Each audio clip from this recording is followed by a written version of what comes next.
Gibo yang baik hati. Sebuah hutan yang hijau dan indah, tinggal seekor gajah kecil bernama Gibo. Gibo kelihatan kuat dan badannya berkilat seperti besi. Walaupun Gibo kelihatan gagah, hatinya sangat lembut. Gibo sentiasa tersenyum dan suka membantu kawan-kawan. Tiap pagi, Gibo berjalan di hutan. Dia menyapa semua haiwan dengan suara yang lembut. Suatu hari, Gibo ternampak seekor anak burung sedang menangis kerana sarangnya jatuh dari pokok. Melihat anak burung itu sangat sedih, Gibo pun ikut menangis sama. Gibo mengangkat sarang itu dengan belalainya yang panjang. Dia meletakkan semula sarang ke atas pokok dengan berhati-hati. Anak burung tersenyum gembira. "Terima kasih, Gibo," katanya. Pada petang hari, Gibo bertemu seekor arnab kecil. Arnab itu keletihan dan tidak dapat membawa makanannya. Gibo membantu arnab membawa lobak merah.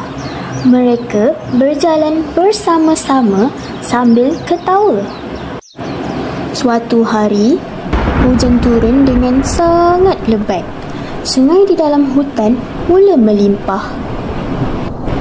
Anak-anak haiwan menjadi takut. Mereka tidak dapat menyeberang sungai untuk pulang ke rumah. Gibo melangkah ke hadapan dengan berani. "Jangan takut, aku akan tolong," kata Gibo. Gibo berdiri teguh di dalam sungai. Badannya yang kuat seperti besi tidak berganjak walaupun air deras. Seekor demi seekor haiwan menyeberang sungai. Mereka berpaut pada belakang Gibo dengan selamat.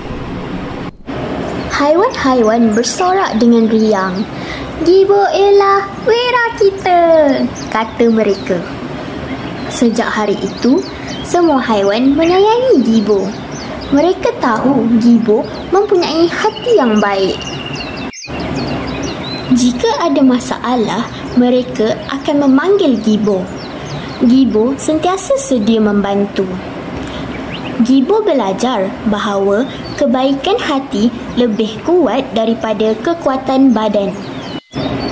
Gibo terus hidup bahagia di hutan bersama kawan-kawan.